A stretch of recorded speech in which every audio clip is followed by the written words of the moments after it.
Have you ever felt it? That subtle chill, a whisper of something unseen, brushing against the edges of your reality. A feeling that there's more to the world than meets the eye. A silent struggle playing out in the unseen realms. I've felt it too. For years, I dismissed it, rationalized it away as anxiety or imagination. But the feeling persisted, growing stronger like a shadow lengthening at dusk. What if I told you that this unsettling sensation, this inner turmoil, is not just in your head? What if it's a call, an invitation to witness and even participate in the greatest battle ever waged? A battle not of flesh and blood, but of spirit and soul, where the stakes are eternal and you are at the very heart of it. Stay with me, because what I'm about to share will change how you see your everyday struggles and perhaps even your deepest fears.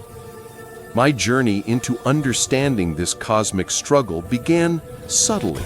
It wasn't a thunderclap or a vision, but a slow, creeping realization, like the tide gradually pulling back to reveal an ancient, forgotten shoreline. For years, my life seemed ordinary, predictable. I chased success, battled deadlines, navigated relationships, the typical human experience. Yet, beneath the surface, a persistent unease gnawed at me. It was a feeling of being constantly drained, perpetually agitated, as if an invisible weight pressed down on my spirit. I'd lie awake at night, the silence amplifying the echo of my doubts and fears, thoughts spiraling into despair. I'd question my purpose, my worth, my very existence, and these weren't just passing thoughts. They felt like insidious suggestions planted deep within, designed to steal my peace. Have you ever experienced anything like that?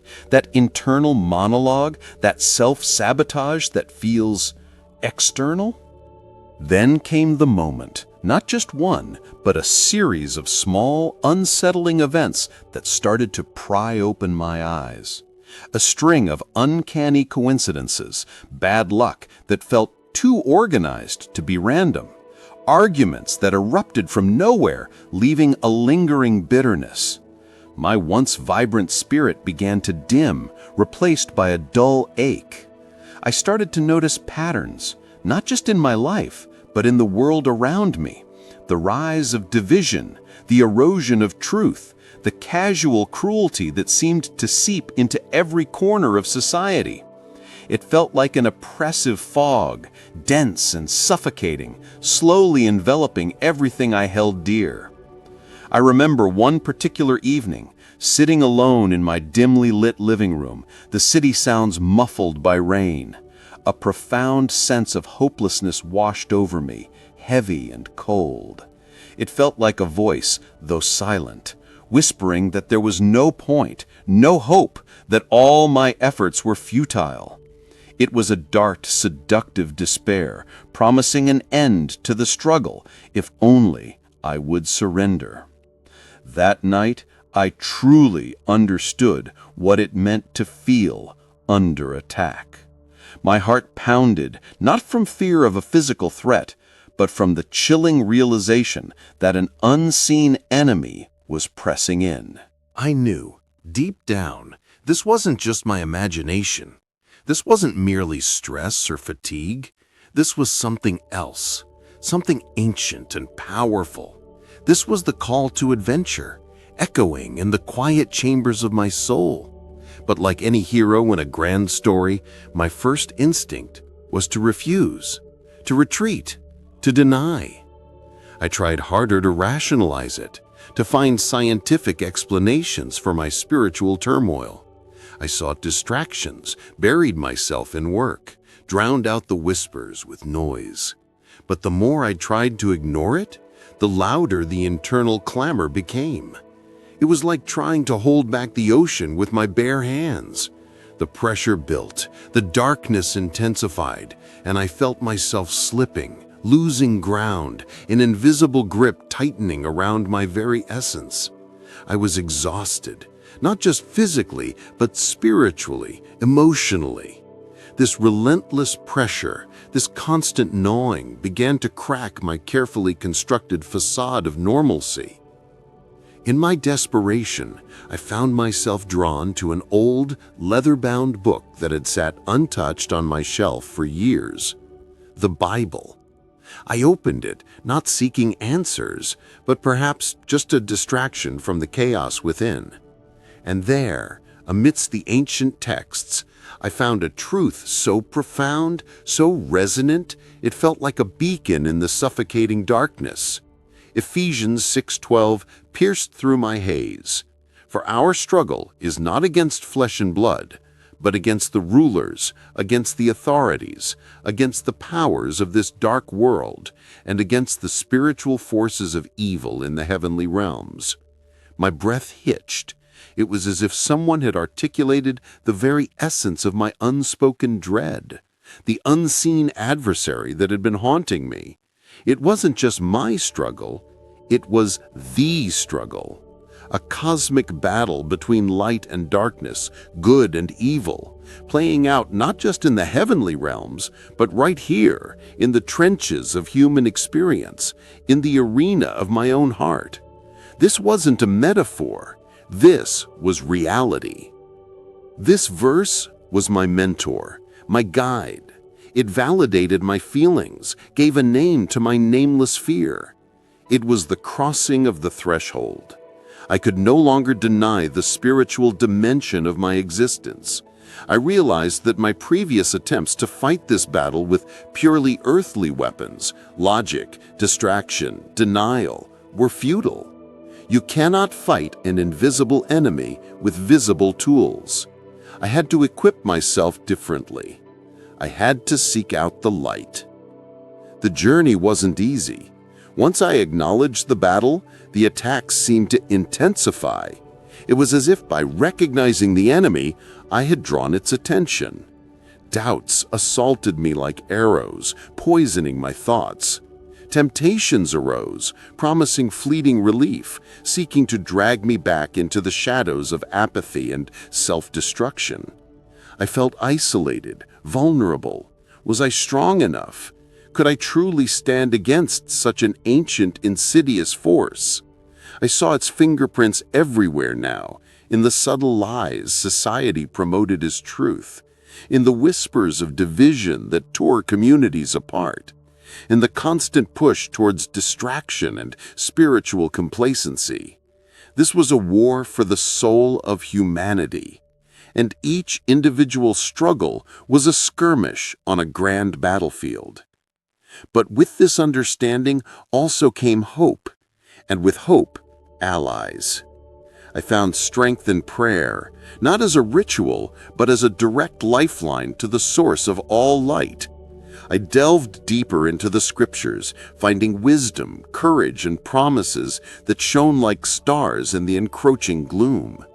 Philippians 4:8 became a shield for my mind. Finally, brothers and sisters, whatever is true, whatever is noble, whatever is right, whatever is pure, whatever is lovely, whatever is admirable, if anything is excellent or praiseworthy, think about such things. I began to actively guard my thoughts, pushing back against the negativity, choosing instead to focus on goodness. It was a conscious, moment-by-moment effort. I also found allies in a community of believers, people who understood this struggle, who shared their own experiences, and who stood with me in prayer. Their unwavering faith became a beacon, reminding me that I was not alone. The battle raged, not externally with visible foes, but internally, a constant tug-of-war for my spirit. There were days of weariness, moments of despair when the darkness seemed overwhelming, the lies seductive. I remember one particularly harrowing night.